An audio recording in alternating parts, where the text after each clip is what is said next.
नमस्कार दोस्तों, मैं एडवोकेट शैलेंद्र अग्रवाल।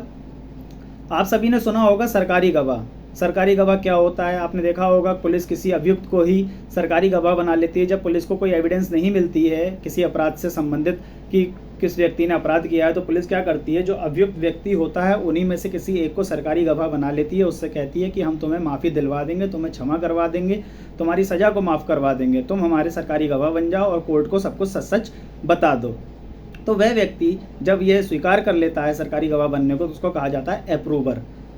अप्रूवर समझने से पहले हमको समझना पड़ेगा एक्म्प्लिस, को एक्यूज्ड। एक्म्प्लिस क्या होता है? आप लोगों ने सह अपराधी, सह अभियुक्त भी सुना होगा और सरकारी गवाह सुना है। तो इसी तरीके सबसे पहले हमें सरकारी गवाह समझने के लिए समझना पड़ेगा एक्म्प्लिस क्या होता है। एक्म्प्लिस हम इस तरीके से समझते हैं, जैसे मान लीजिए कोई अपराध हुआ, एक मर्डर हुआ और ए और बी ने मिलके मर्डर किया किसी का। तो यहाँ ए और बी दोनों ही एक्टिव रोल निभा रहे हैं मर्डर करने में, दोनों ही एक्म्प्लिस हुए। एक्म्प्लिस चार तरीके से हो सकते हैं: principal offender, offender of second category, accessory before fact, accessory after fact. उदाहरण से समझते हैं, एक उदाहरण और समझते हैं। एक सिचुएशन तो मैंने आपको ये बताई कि ए बी मिलके डायरेक्ट किसी व्यक्ति का मर्डर कर देते हैं, एक्टिव रोल निभाते हैं, तो ये हो गए प्रिंसिपल ऑफेंडर।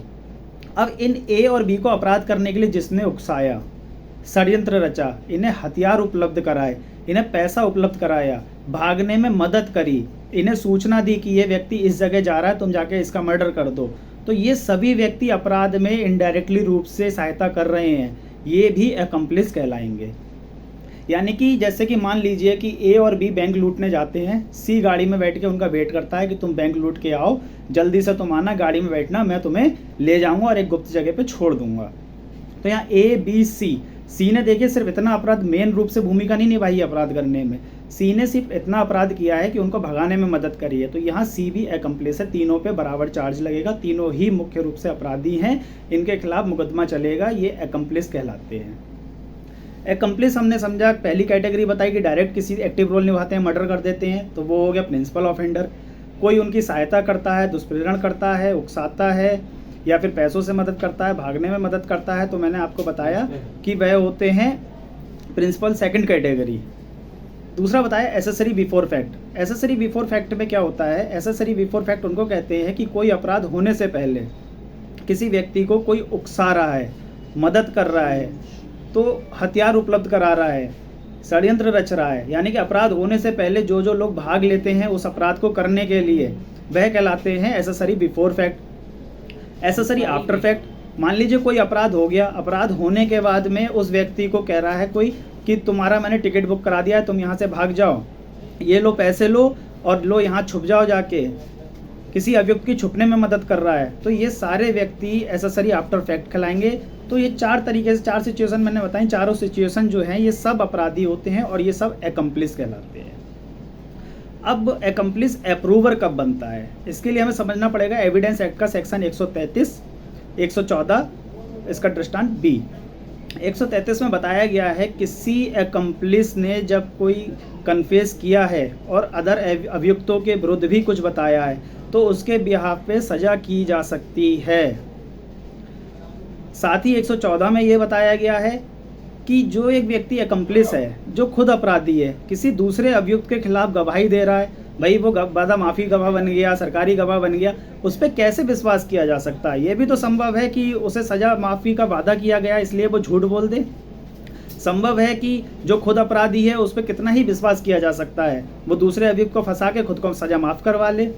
ये 114 में बताया गया है कि ऐसी गवाही पे दोष सिद्धि नहीं की जा सकती है जब तक उस व्यक्ति की एविडेंस को अन्य साक्ष्यों से कॉरोबोरेट ना कर लिया जाए, संपोषक ना कर लिया जाए।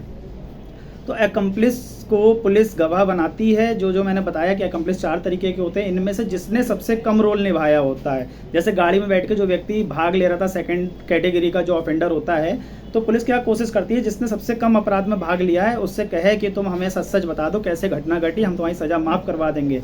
यदि वह उसे एक्सेप्ट कर लेता है तो CRPC के सेक्शन 306 में कहा गया है कि उसको सरकारी गवाह बताया गया है और उसे क्षमा दी जा सकती है, लेकिन उसे सब कुछ सच सच बताना पड़ेगा, शर्तों को मानना पड़ेगा।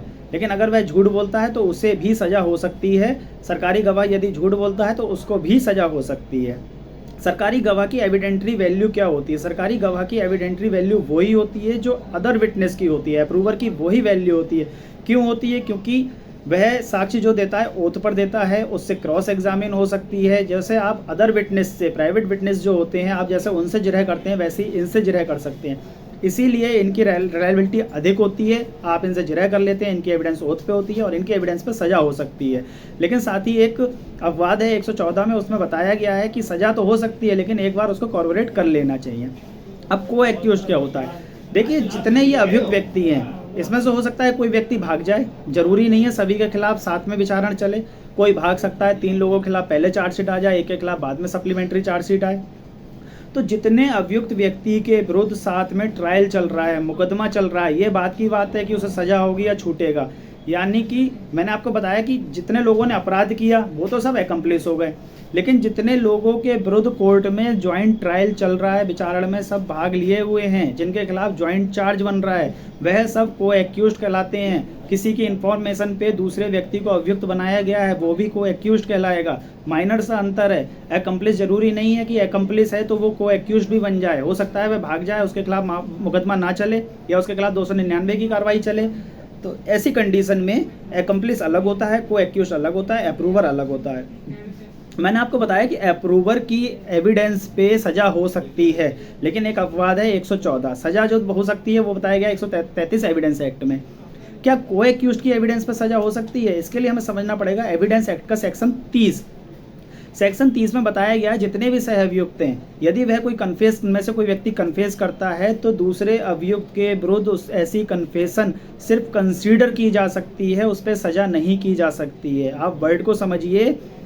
कोई सह अभियुक्त है, वह कन्फेस करता है कि मैंने व बी ने व सी ने मिलकर ये अपराध किया, हथियार यहाँ छुपा दिया, उसकी एविडेंस पे उसको तो सजा हो सकती है, लेकिन दूसरे जिनका ट्रायल चल रहा है उनको सजा हो जाएगी क्या उसके कहने से? यदि मैं कहूँ कि भाई मैंने और आकाश ने मिलकर एक मर्डर कर दिया, तो मेरे कहने से मुझे तो सजा हो सकती है, पर क्या आकाश को भी मिल जाएगी? तो उसमें बताया है सेक्शन 30 में कि ऐसी एविडेंस को सिर्फ कंसीडर किया जा सकता है, केवल इसके बयान पे सजा नहीं दी जा सकती है।